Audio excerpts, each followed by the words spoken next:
Have you ever met someone who remains completely calm, even when staring death in the face? You might think they are fearless, but you'd be mistaken. They are just as afraid as you are. The difference is, they've learned to embrace their fear, while you've let it turn you into its puppet.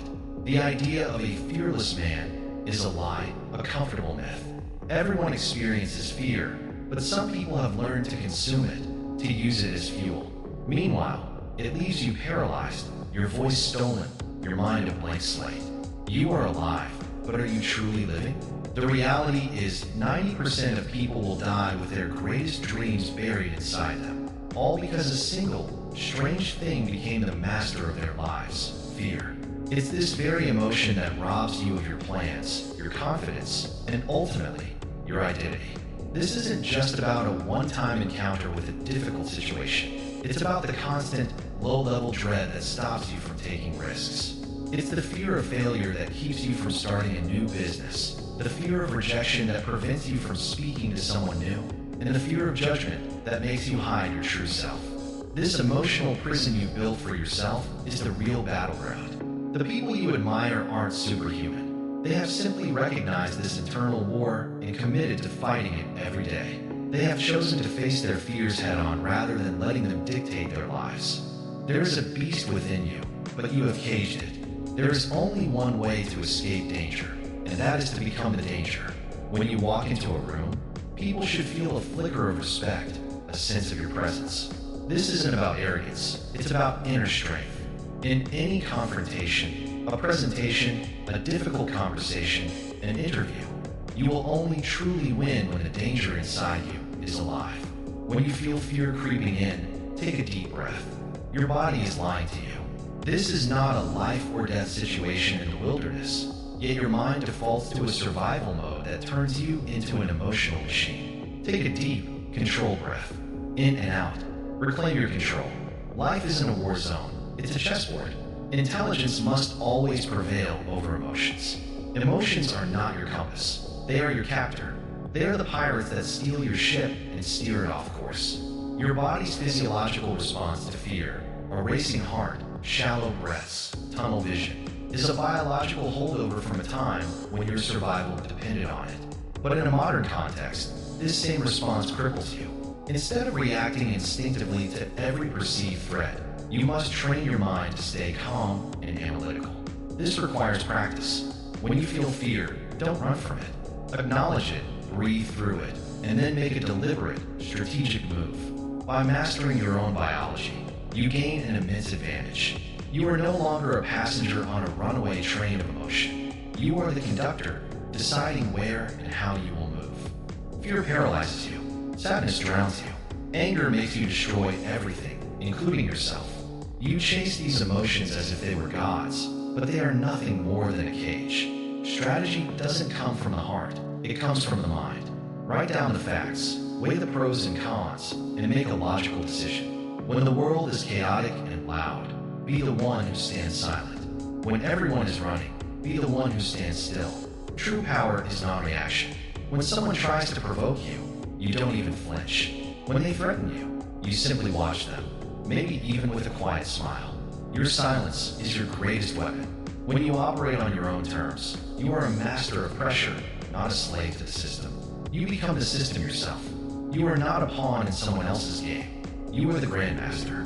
This non-reactive state isn't about being emotionless. It's about being in control of your emotions.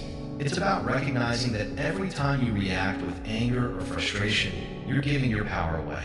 Imagine a chess game where your opponent's only goal is to make you angry so you'll make a bad move. That's exactly what people and situations do to you in real life. They poke and prod, hoping for an emotional response. When you refuse to give them one, you take away their most powerful weapon. You maintain clarity and focus, allowing you to see the entire board while they are still focused on a single piece. Your silence becomes a source of immense pressure on them, as they can't figure out what you are thinking or what your next move will be. Do you know who your real enemy is? It's not the person who competes with you, or the boss who challenges you. It's not even your past failures. Your greatest enemy is the person you see in the mirror every morning. It's that voice in your head that constantly tells you that you're not good enough. You think you're comfortable, but comfort is a slow poison. It's a warm blanket that will eventually become your shroud.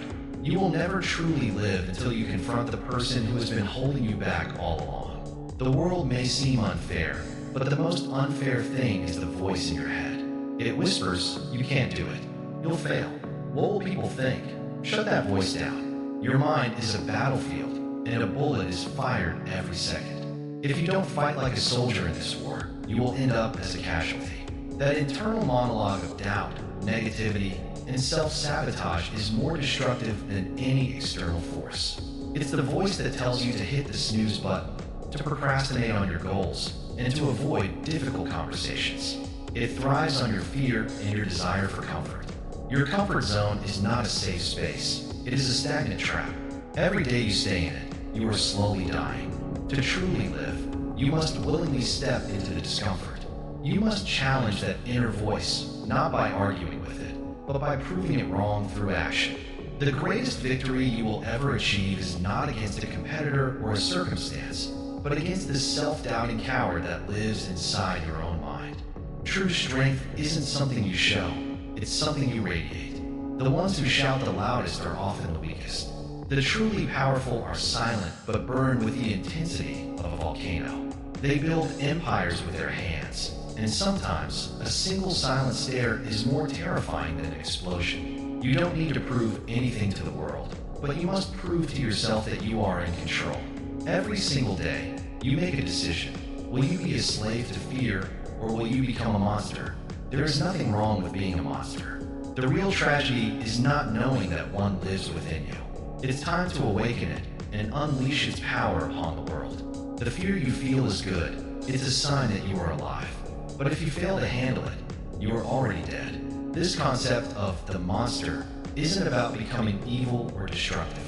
It's a metaphor for your most powerful, untamed self. The part of you that isn't afraid to take what it wants, to pursue its goals relentlessly, and to face any obstacle without blinking. It is the raw, primal energy that you have been told to suppress your entire life to fit in. But fitting in is for the mediocre. The world isn't changed by people who are polite and passive. It's changed by people who are driven, relentless, and unafraid to be themselves. By embracing this inner monster, you are simply giving yourself permission to be powerful, to be extraordinary, and to use your fear as a catalyst for greatness.